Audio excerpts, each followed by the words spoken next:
Gurur Brahma, Gurur Vishnu, Gurur Devo Maheshwaraha, Gurureva Param Brahma, Tasmai Shri Gurave Namaha.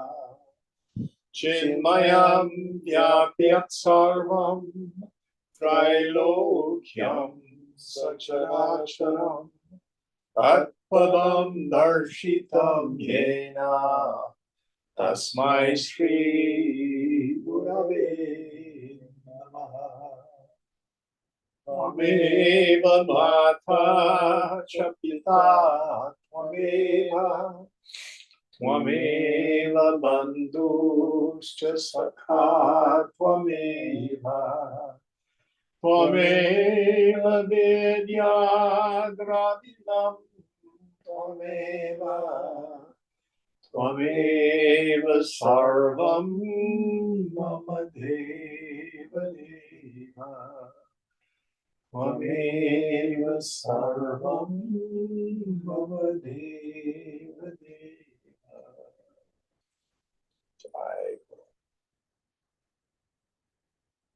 Om Sahana Bhavatu Sahana Bhunaktu Sahaviryam Karavavahai Tejasvinavadhitamastu ma vidvishavahai.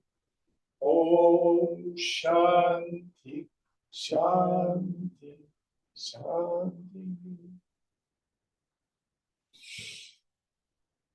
So welcome to once more the beginning of our journey through Bhagavad Gita.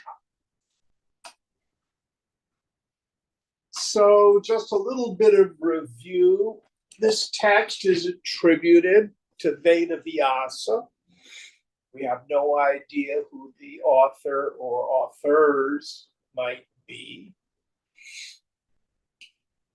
Did the characters Krishna and Arjuna actually historically exist? Well, of course, our faith says they did.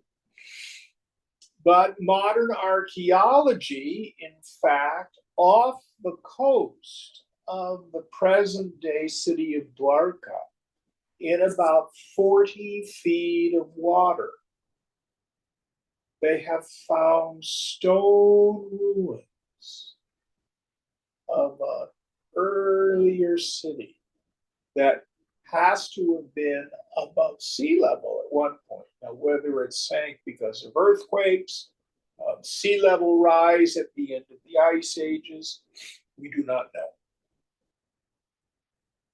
We've been able to locate where we think the Battle of Kurukshetra took place.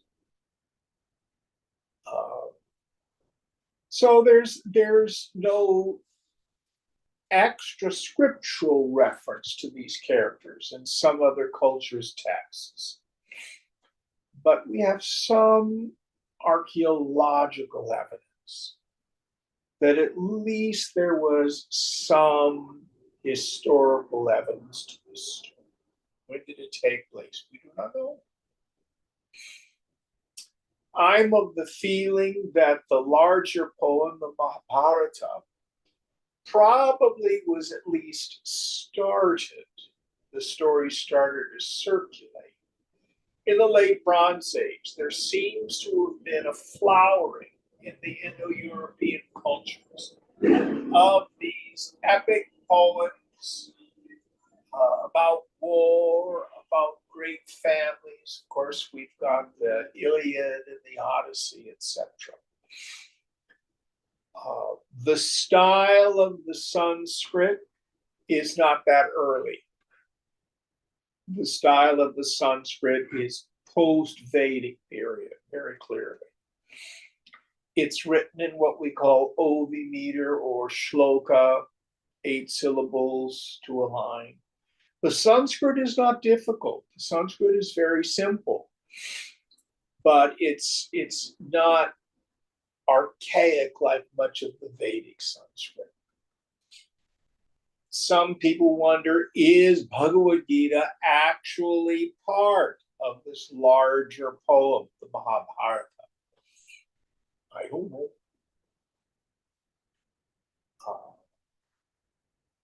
We think it is. It occurs almost exactly in the middle, the 18th chapter of the Mahabharata. The critics say, well, the plot stops. Plot's moving along, moving along, moving along. We get to Gita, all of a sudden, everything stops for these 18 chapters in Gita. Then it goes on. Who's to say? This is your culture. Do you have anything you want to add to this? I don't know any more than you do. One of the things that's interesting, we look at the title of the larger poem. By the way, Bhagavad Gita merely means the song of the Lord. The Mahabharata. Bharata is the name of this family, the Bharata family. Now, correct me if I'm wrong, but in Hindi in India, isn't the name for India Bharat? Yes. But there's no on the end, right? No. I'll be curious to know if, like many other countries, they throw off the colonial name. So, for example, Siam became Thailand, Burma became Myanmar. It'll be interesting to see if on the international stage, India becomes Bharat. Do you know if there's any movement to do that? I don't follow Indian politics so much, maybe. Yeah. So what's it about? Well, let's talk about how it is unique among scriptures. First of all, it's probably the most popular scripture. It's called an itihasa, which means it really happened, or a smriti, something that's remembered, contrasted with a shruti, which means that which is heard. Shruti are the Vedas, the Upanishads. So it has, in the canon, not quite the same authority, but among the people, it's probably the most popular scripture in India. It's loved. They're cool characters. As we get into the first chapter, you're going to find a lot of names mentioned. For an Indian, this is all part of the cultural characters with whom they grow up. The closest thing we have to it in the US is Star Wars. If someone says, "May the Force be with you," we all know what the reference is. If you talk about Darth Vader or Yoda or Obi-Wan Kenobi, people immediately have all sorts of images about all of this. That's deeply embedded in American culture. In India, all of the characters that we're going to come across, Bhishma, Drona, Duryodhana, Yudhishthira, Arjun, Dhritarashtra, all of them are part of these larger mythological stories. Kids get comic books with these stories in them. Sometimes, do they have cartoons? Yeah. Yeah. So it pervades the whole culture, all these various stories of what happened. So this first chapter is not as accessible to Westerners as it is immediately to Indians. So if someone did a spin-off show about Yoda and Yoda's adventures, oh, well, let's find out about Yoda, and lightsabers and all that kind of stuff. So there's that kind of popular embracing of the mythology, of the larger poem, the Mahabharata. From a philosophical or spiritual standpoint, where it has its uniqueness and movement away from some of the earlier texts.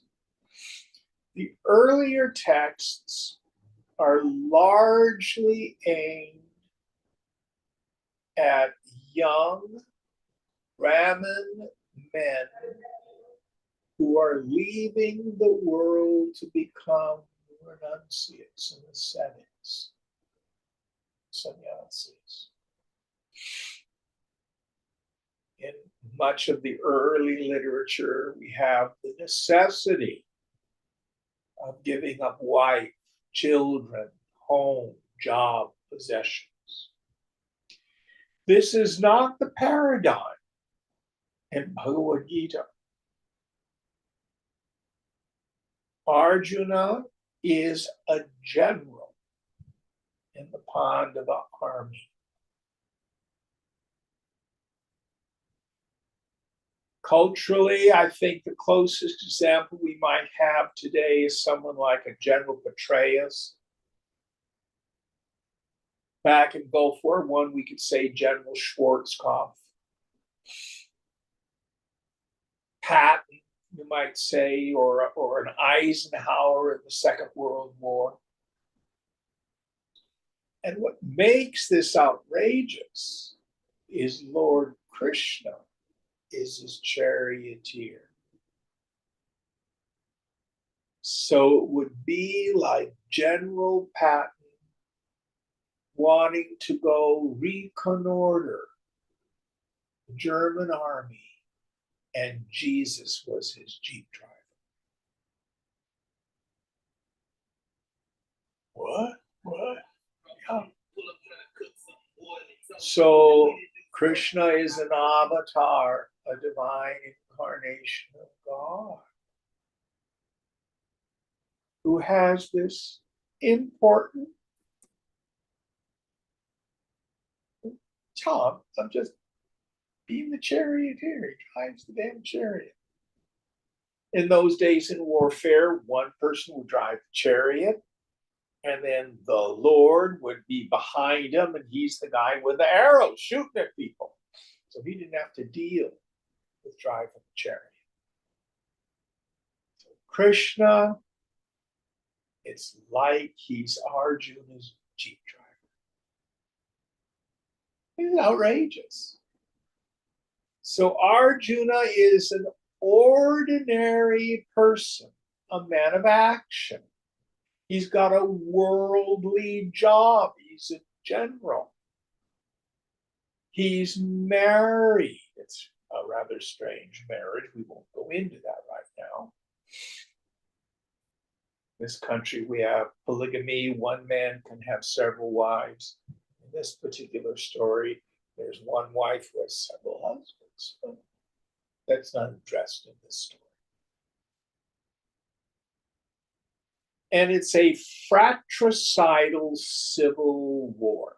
So it's a very clear example to draw a parallel with the American Civil War.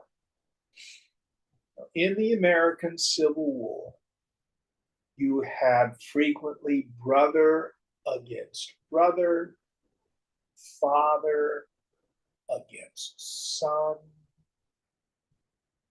Robert E. Lee, who was head of the Confederate forces, was a revered general in the U.S. Army.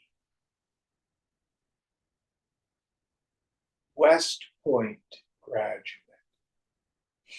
His home with his estate was in Virginia, right near Washington, D.C. Any of you ever been to the Arlington Cemetery? That's the old Robert E. Lee's estate. So just like Robert E. Lee had to make the decision, am I going to be loyal to Virginia or am I going to be loyal to the US?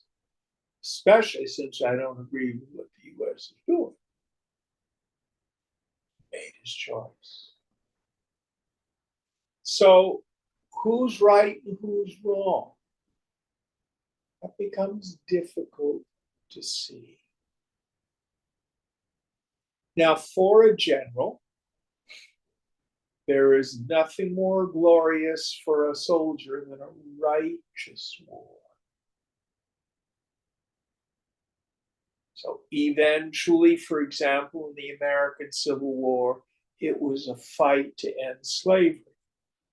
In the Second World War, it was a fight to defeat fascism. In this war, the Kurukshetra, the battlefield, it is Arjuna's job to defeat the Kauravas, were his cousins, because they have unrighteously taken and ruled the government. So some of the characters we meet in the beginning, there's the blind old king Dhritarashtra. Now, his blindness has symbolic meaning. It means that he cannot see what's true. He's not only physically blind, but he's blind to the truth. And in his court, there's a clairvoyant, a seer by the name of Sanjaya. So in Gita, the whole story starts out. Dhritarashtra is going to ask Sanjaya, tell me what's going on the battlefield. And that becomes the frame for the whole story. So it's Sanjaya who tells the story in the 18 chapters of the Gita. Now, a little bit about the text itself. 18 chapters. You can enter Gita anywhere and get value. It is not linear, like so many of the Prakarana texts we've studied, like Viveka Chudamani. Every chapter is kind of a gem in itself, and you can even dive in the middle of a chapter. Many, many people have as a spiritual practice. They may have some particular issue going on in their lives, and they'll just go open up the Gita and see wherever it opens, see what the Lord has to say. Frequently, it's very good wisdom for where we are. As we go through it, we'll talk a little bit about its structure. Can you think of anything else on the intro stuff? No. Okay. Any questions out in Zoom land? Well, let's start. Dharmakshetre Kurukshetre.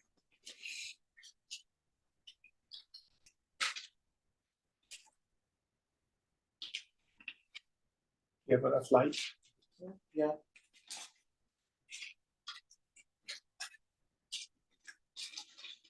We'll start from the very beginning, right? Very beginning. Dhritarashtra Uvacha. Dhritarashtra Uvacha Dharmashetre Kurukshetre Samaveta Yuyutsava Mamakaha Pandavashchavya Kim kurvata Sanjaya. Dhritarashtra said, "What did the sons of Pandu and also my people do when, desirous to fight, they assembled together on the holy plain of Kurukshetra, O Sanjay?" So let's get the names of the two sides clear. Kauravas, those are the sons of Dhritarashtra, the blind old king, and the sons of Pandu, or the Pandavas. That's Arjuna and his brothers on the opposite army. Now, let me give you a little background. I forgot. How does Krishna figure in here? So he kind of tries to play a little bit of neutrality. So, which side is he going to be on? So he says, one side can have my army, one side can have me. The Kauravas take the army. Arjuna takes Krishna. So Krishna is there in the chariot with the Pandavas. Next verse. Sanjaya uvacha drishtva tu pandavanikam vyudham duryodhanastada acharyamuppas sangamya raja vachan mabravita. Sanjaya said, having seen the army of the Pandavas drawn up in battle array, King Duryodhana then approached his teacher Drona and spoke these words. So Duryodhana is there on the Kaurava side. And who's Drona? Drona is everybody's archery guru. He not only taught all the kids who were on the Kaurava side, but he was Arjuna's archery teacher. So now we have a dialogue there in the Kaurava army going on.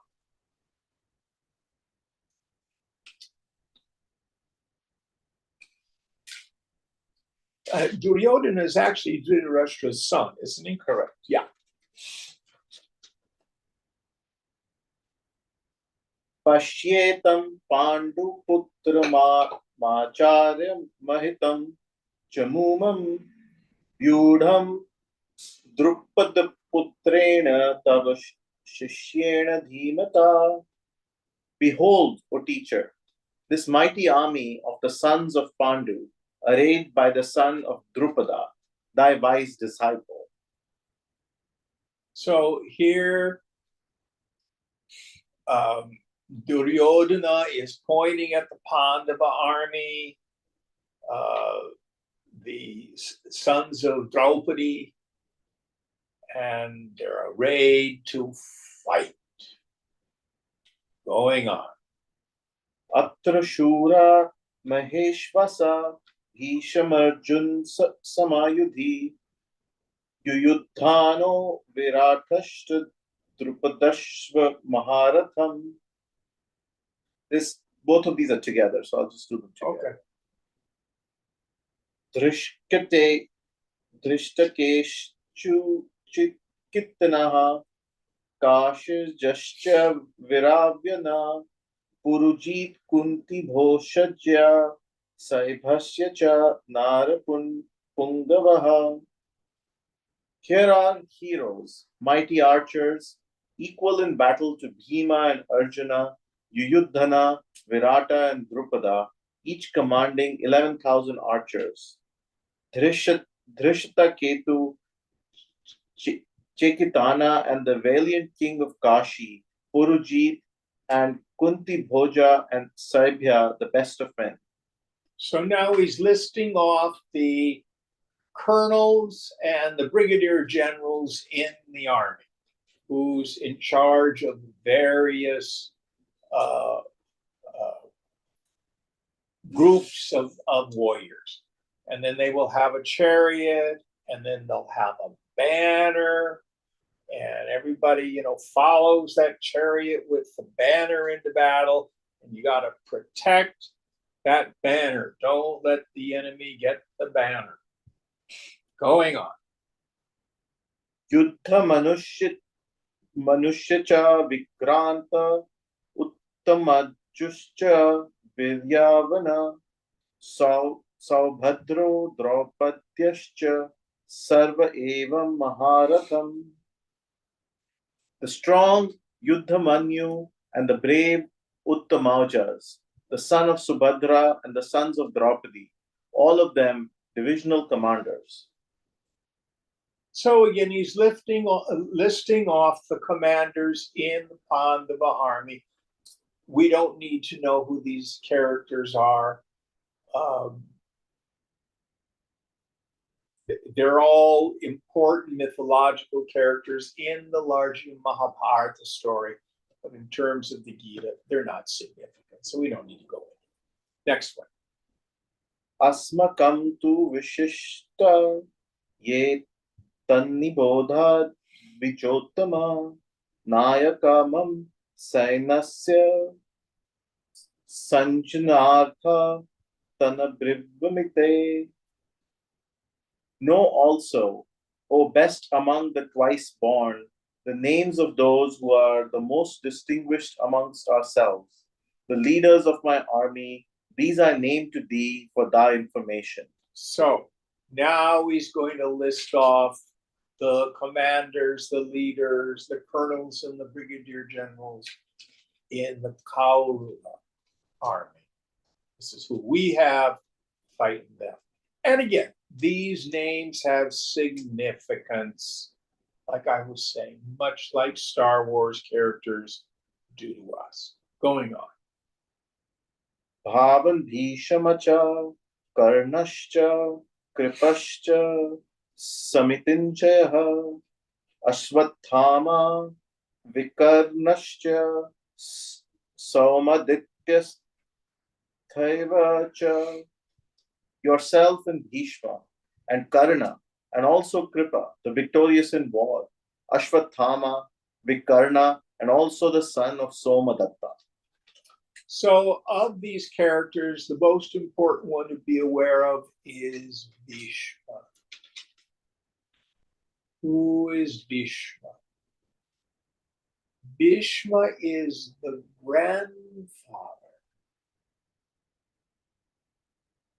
So he has filial loyalty to both the Kauravas and the Pandavas.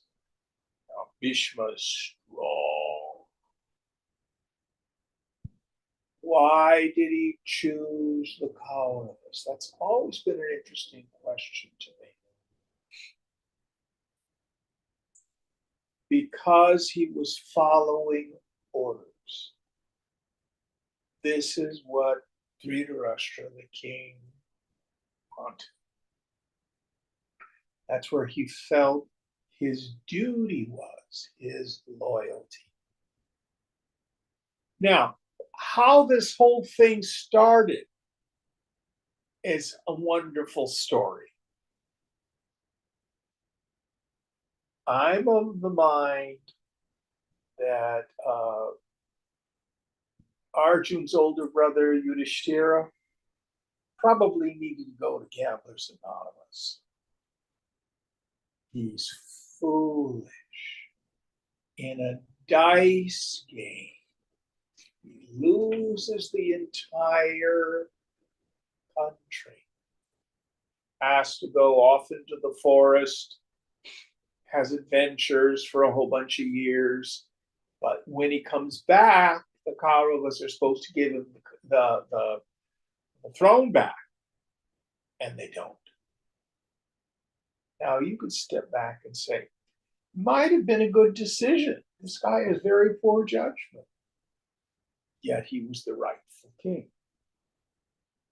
So one of the things I love about this story is it's not good versus evil.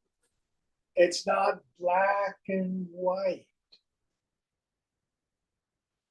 where through these gray areas do we move? Because this is your life and my life.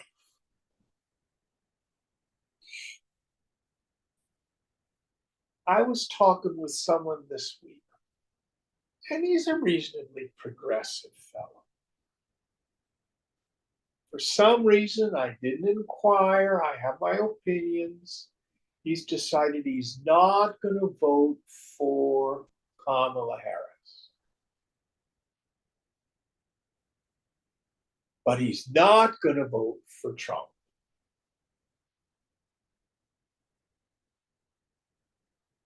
Kamala Harris isn't perfect for him. I stay away from it. But the point is, right here, right now, for many people in this country, there's a reason why the election is so close. They're not all morons on the other side. We all have our prejudices. We all have our opinions. We all have sources of information, some of which may be accurate, much of which may not.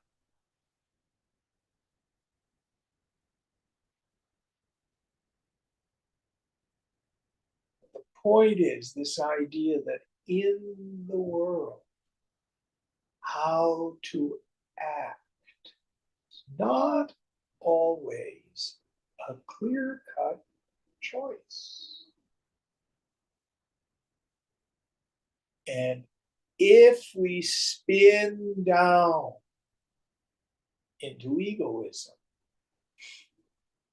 what we're going to have, as we see later on in this chapter, is the disintegration of the personality of Arjuna. His vasanas are going to direct him in one direction. That's what he's impelled to do. But then his emotions come in. And they go, oh, what about this? Then his intellect comes in with doubt. And at the end of the chapter, what's he going to do? He starts to tremble. Bow slips from his hand. Sits down at the bottom of the chariot because he can't even stand up. His knees are knocking. And he says, I will not fight. Which is the paralysis that happens to you and me when the way forward in life gets confusing. The main purpose of Gita is to help us integrate the human personality so we ride the horse in the direction it's going. That way, yes, it teaches the highest knowledge, but it's a Dharma Shastra. It teaches us how to act in the world. Very interesting scripture from that standpoint. All right, next verse.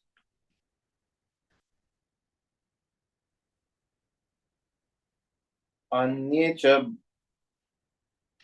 bahavaha shura madharthe tyakt jivitaha nanastra praharnaha sarve yuddha vishraddaha. And many other heroes also who are determined to give up their lives for my sake, armed with various weapons and missiles, all well skilled in battle. So here he is talking about he's got momentum. Bigger army, skilled warriors. We're going to win this one. kind of operating from the viewpoint might makes right. Our modern political environment, there are those people, I'm thinking of a particular politician who admitted to lying, and he says, of course I lied.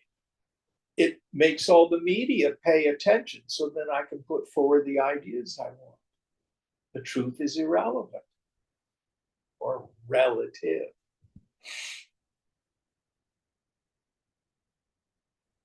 So this idea of unethical, short-sighted motives certainly is not new.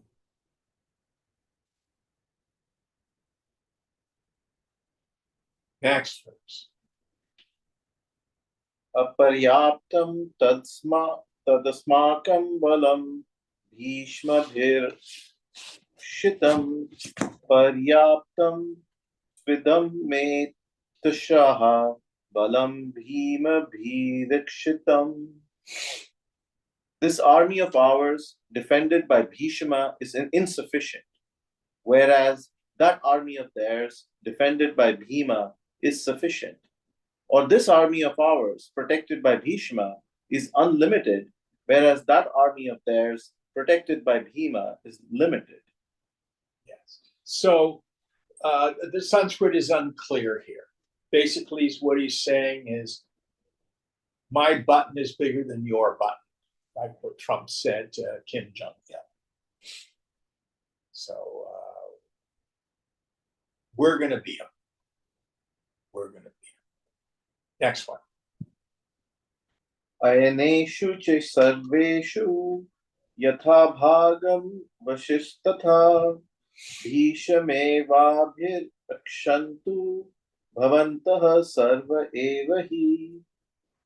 Therefore, do you all, stationed in your respective positions in the several divisions of the army, protect Bhishma alone.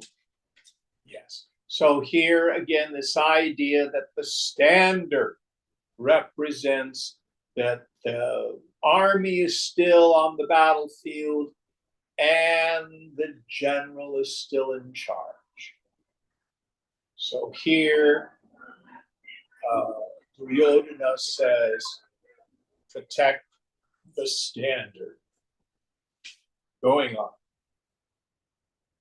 Tasya Sanjay Yanaharsham Kuruvudha Pitamaha Sinadaham Vinadyochahya Sankhama Dadamau Praptapavan.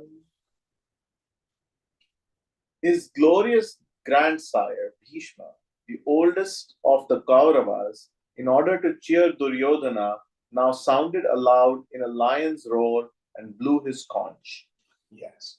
So in this Bronze Age period,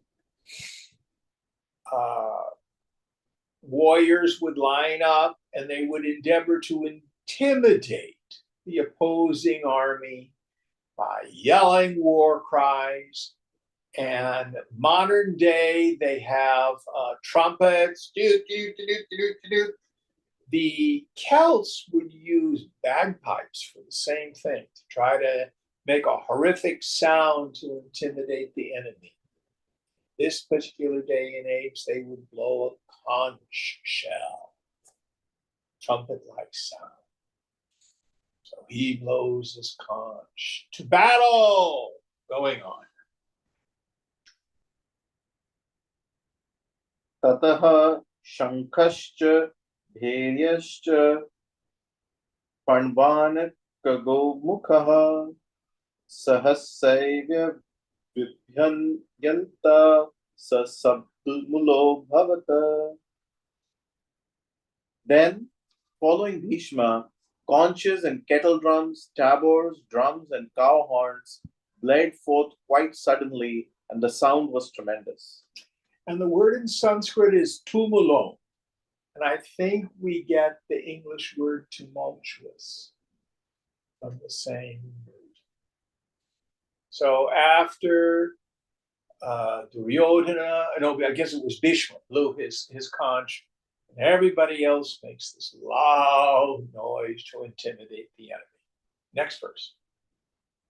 Tataha Svetaya Hayrup Hayrayukte Mahati Syadane Stitau Madhavaha Pandavaschaiva Divyau Sankhyo Pradatmatuhu. Then also Madhava and the son of Pandu, seated in their magnificent chariot, yoked with white horses, blew their divine conches. So now Krishna and Arjun, they're there and they bring out their conches. They blow theirs. So, okay, you think you can make a loud noise? It's a loud noise. We can do it. Going on. Panchajanyam Hrishikesho Devadatam Dhananjayaha Paundrayam Dadamau Mahasankyam Bhimakamar Ryokdaraha. Rishikesha blew the Panchajanya and Dhananjaya blew the Devadatta, and Vrikodara, the doer of terrible deeds, blew the great conch named Pondra. Yes. So again, now these are the dudes in the Pandava army led by Krishna. Krishikesha is the nickname for Krishna. It means he whose hair is piled on top of his head. So that was, he didn't have it down long, he had it tied up so it wouldn't get in the way when he was in battle. So they're blowing their conches now too. Two sides blowing their conches. Next one. Ananta Vijayam Raja Kunti Putro Yudhishthiraha Nakulaha Sahat Devascha Sughoshma Nipushpako. King Yudhishthira, the son of Kunti, blew the Anant Vijaya. Nakula and Sahadeva blew the Shughosha and the Mani Pushpaka. So the character we need to identify here that's important is Yudhishthira, who's the Pandava commander-in-chief.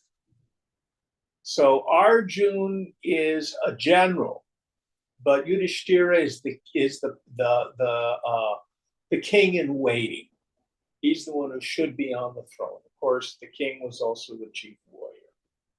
So you've got Duryodhana here, you've got Yudhishthira here, you've got Dhritarashtra back up there in the palace, and you've got Arjun there as the commander-in-chief of the armies, Krishna as his charioteer.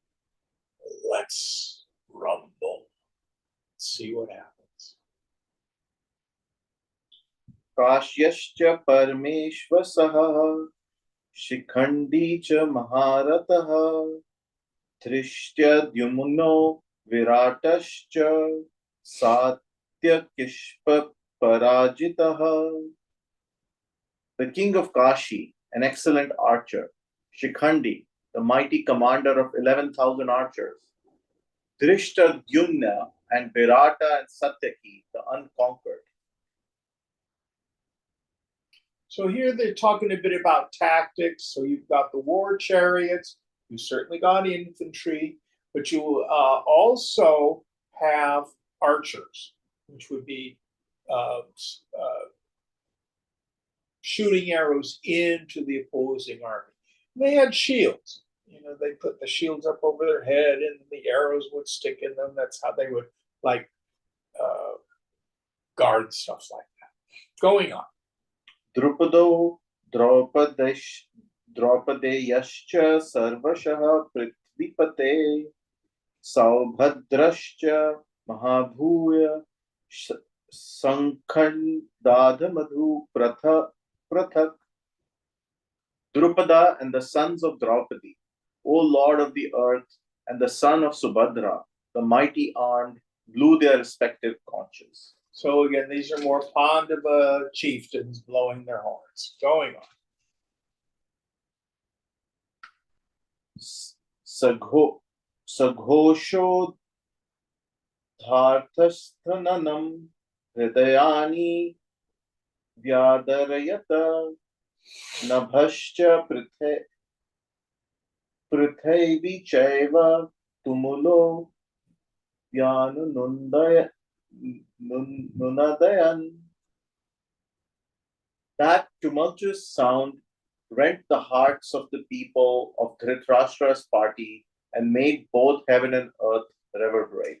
So the Pandavas were pretty successful in their tumultuous noise. And it made the Kauravas a little concerned.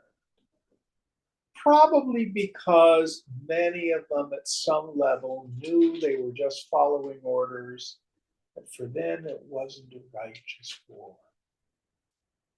And that happens all the time in life.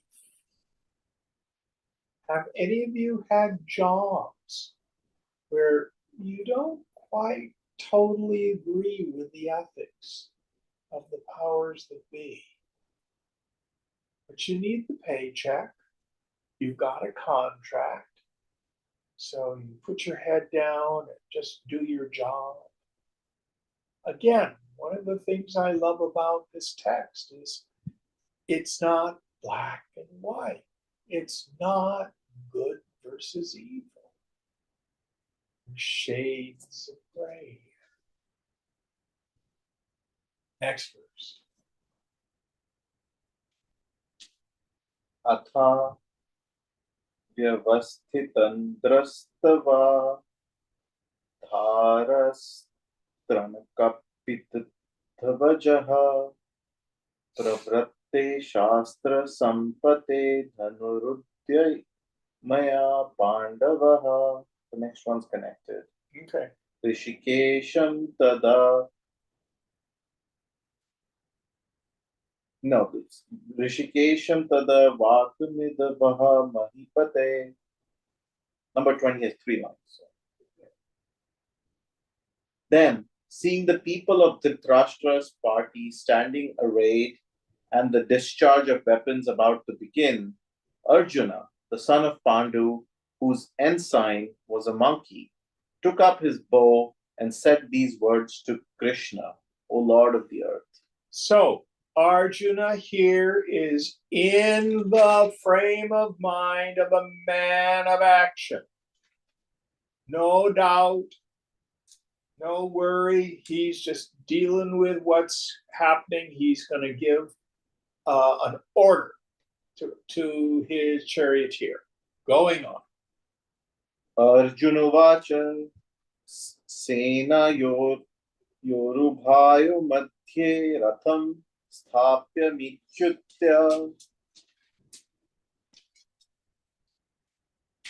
Arjuna said, in the midst of the 2 armies, place my chariot, Achyutya. So, what Arjuna says is, take my jeep, drive a little further onto the battlefield between the 2 armies, because I want to see who and what we're fighting. It's a recon mission. That's all it is. No doubt, no great existential crisis. Just a recon mission. Next verse. Yava Detani Reksheha Yodhu Kamana Vastitava Kairmaya Saha Yodhavya Masme Narana Samudyame, that I may behold those who stand here, desirous of fighting, and on the eve of this battle, let me know with whom I must fight. Yes. So here he furthers the idea. It's a recon mission. Ask Krishna, drive the chariot out so I can see the status of the enemy army. How big is it? Who's on the left flank? Who's on the right flank? Do they have any elephants? You know, who's there? Who's who's there so that I can adjust my battle strategy accordingly. He's still acting as a man of action in the field. Going on. योत्स्यमानान् वेक्षेऽहं एतेऽत्र समागतः भारतराष्ट्रस्य दुर्बुद्धयध्वै प्रियचिक्षवः. For I desire to observe those who are assembled here for the fight, wishing to please in battle the evil-minded sons of Dhritarashtra. Yeah, and he's worked out. Dhritarashtra's evil. We're fighting for the good guys. It's very clear. I'm here to establish righteousness. That is the Swadharma of a Kshatriya who's taken on the mantle of a soldier to protect the weak, to fight evil, to preserve order in the society. That's his job. He's clear about it. Let's see what happens. Sanjay Uvacha Eva Mukto Rishikesho Gudakeshana Bharata Sena Yorubhayo Madhye Sthapaya Yayatva Rathotamanam. Thus, Sanjaya said, thus addressed by Gaudakesha, O Bharata, Rishikesha, having stationed the best of chariots between the two armies. So, Krishna does what he's ordered. He drives the chariot out there between the two armies. Going on. Bhishma Drona Pramukhataha Sarvesham cha Mahisitam Uvacha Paratha Pashya Yetan Samavekta Kuruniti. In front of Bhishma and Drona and all the rulers of the earth, he said, O Partha, behold these Kurus gathered together. Now, this is a really important verse. What number is this one? 25. 25. So, what does the Guru invite us to do? The first thing. Look. Pay attention. Notice what's going on.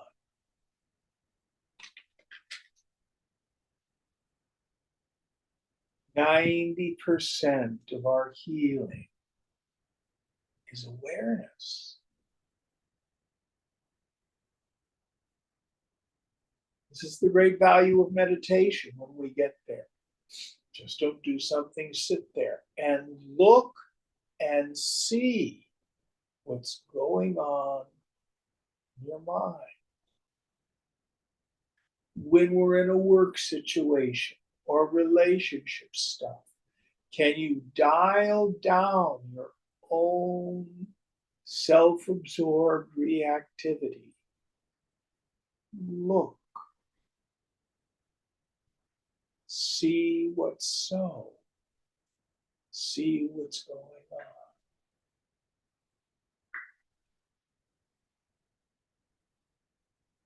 Many of us instead live in romantic fantasy. Well, I don't want it to be this way. I don't want it to be that way. We need to practice acceptance. If you look in the dictionary, the definition of acceptance is the acknowledgement of a material fact, to see what's going on. So this is the first teaching that Krishna gives to Arjuna. Well, see this army that's arrayed against you. Of course, it's metaphorical.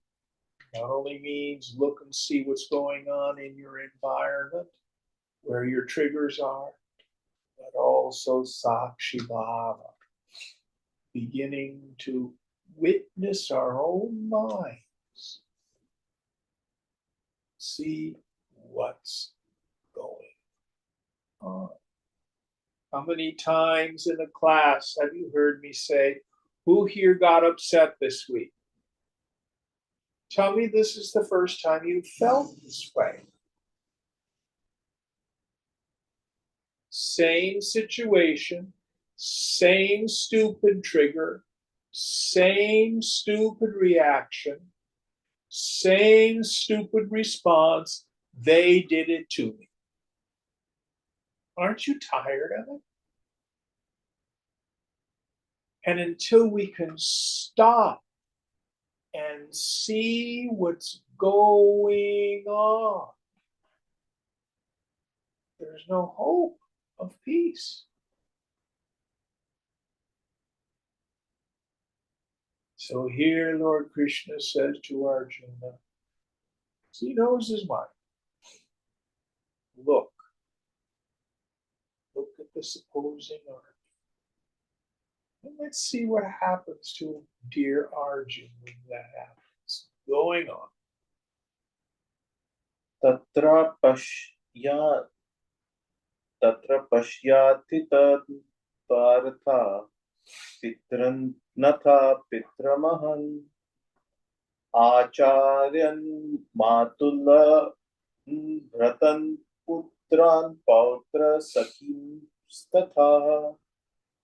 Then Partha saw stationed there in both the armies fathers, grandfathers, teachers, maternal uncles, brothers, sons, grandsons, and friends too.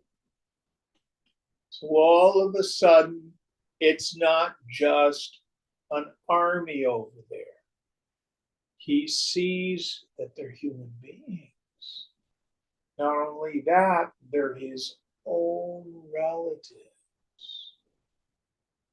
People he grew up with, studied warfare with, played soccer on the field with.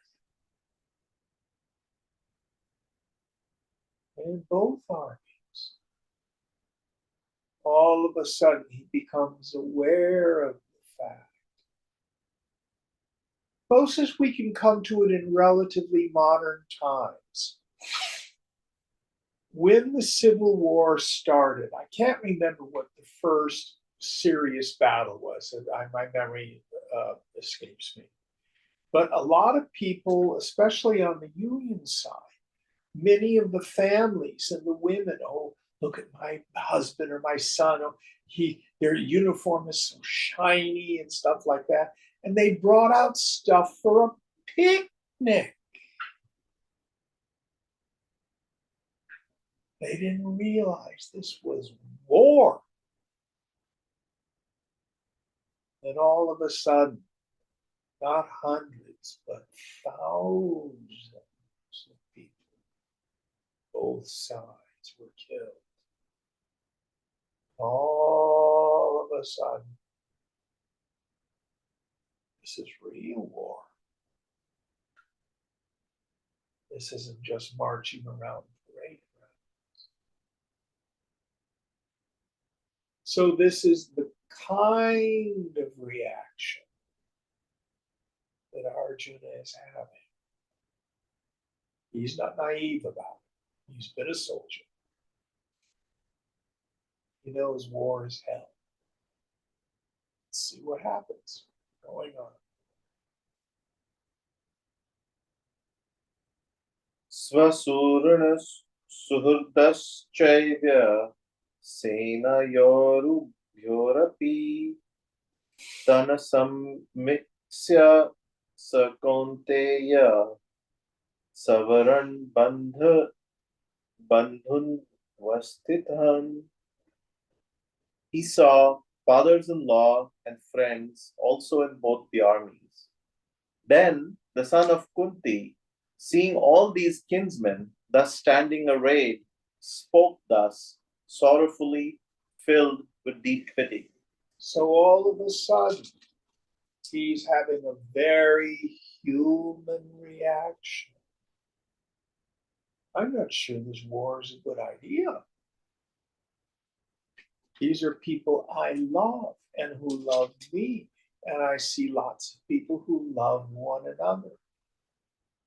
And there's going to be massive bloodshed in moments. Going on. Kripaya paraya vishto vishiddani dama bravit arjunuvacha drashtabemam svajanam krishna yuyutsuma sumupashtitam.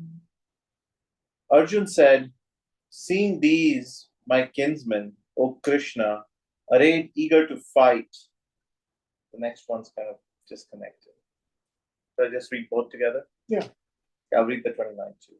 Siddhanti mama gatrani mukhyam cha parishusyati vepathush yushchaka sarire me romahas sascha jayate. Arjuna said, seeing these, my kinsmen, O Krishna, arrayed eager to fight, my limbs fail and my mouth is parched. My body quivers and my hair stand on end. Yes, he has horripilation. So what starts to happen? He starts to have an egocentric reaction to the whole situation. These are my friends and my relatives. I may be responsible for terrible destruction. Am I doing the right thing? Maybe then I'm afraid. But I'm not willing to admit I'm afraid. I come from a military family, and one of the slogans you hear, there are no atheists in a foxhole. Whether you ever prayed to God before, when the enemy is lobbing grenades and shells at you, you pray to God. Because it's terrifying. It's no different going back 2,500, 3,000 years. Arjuna is having a very human, understandable reaction.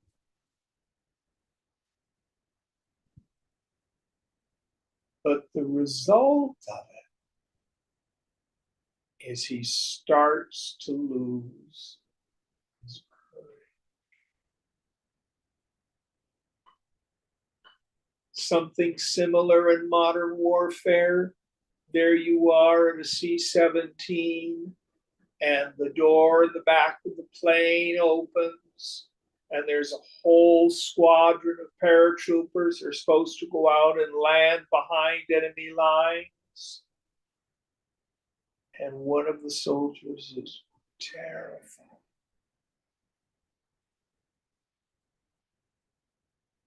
Do you know what they do, by the way, when that happens? And it does. Push them. The sergeant pushes him out of the plane, yeah. But the kind of reaction Arjun is having is very common. Going on. Gandivam shramsate hastat vakchaiva paridahyate nacha Sakno yavasthatam Brahmativa cha manaha. The Gandiva bow slips from my hand and my skin burns all over. I'm also unable to stand and my mind is whirling round, as it were. So this is Vyasa, our poet's word painting, the language of poetry. He makes it almost as clear as a movie. So his hands get all sweaty and the bow slips out of his hand. His face is all red because he sees Krishna looking at him. You can see that Krishna's reading his mind. You're frightened. You're scared. His knees start to shake. Breath is short. He can't even stand up. It's not so much a noble reaction about the welfare of the opposing army. He's stricken with fear. Going up. Nimittani cha pashyami viparitani keshava na cha shreyo nupasyami hatva swajanna mahave. And I see adverse omens, O Keshava, nor do I see any good in killing my kinsmen in battle. So, what does Arjuna's mind start to do? First of all, we get superstitious. We start looking for omens. Have you and I ever done that? You've got to make a decision at work. Should I do this or should I do that? Should we go this direction? Should we go that direction? You're walking down the street and a feather drops. Oh, that's an omen. I'm not sure what it's supposed to mean, but it's an omen. You and I become superstitious in times of doubt. Or my favorite, I'm going to run to the I Ching. I'm going to run to the astrologer. I'm going to run to the rune sticks. I'm going to see the clairvoyant in Marin because I'm unable to make a decision.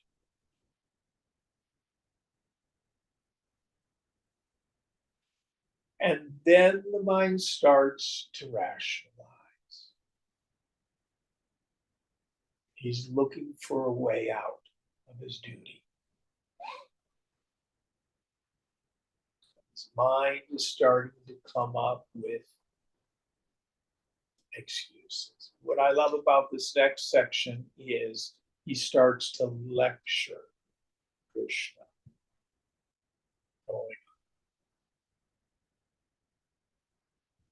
Na kanche vijayam Krishna, na cha rajyam sukhani cha, kim no rajyena govinda, kim bhogye jivintena va. For I desire not victory, O Krishna, nor kingdom, nor pleasures. Of what avail is dominion to us, O Govinda? Of what avail are pleasures or even life itself? So he has a spiritual rationalization. So many religious communities are filled with people who run away from life.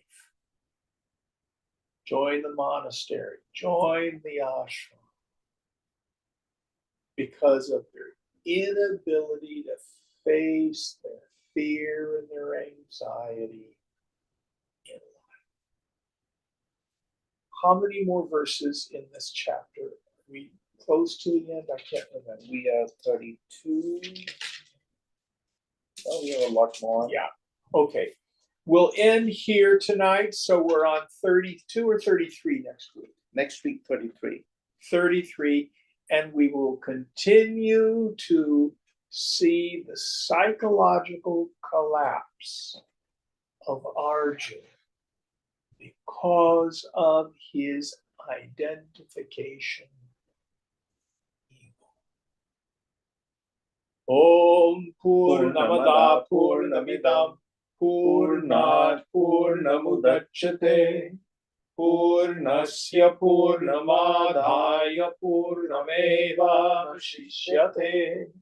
Om Shanti Shanti Shanti. Hari Om. Sri Guru Pyo Namaha. Hari Om.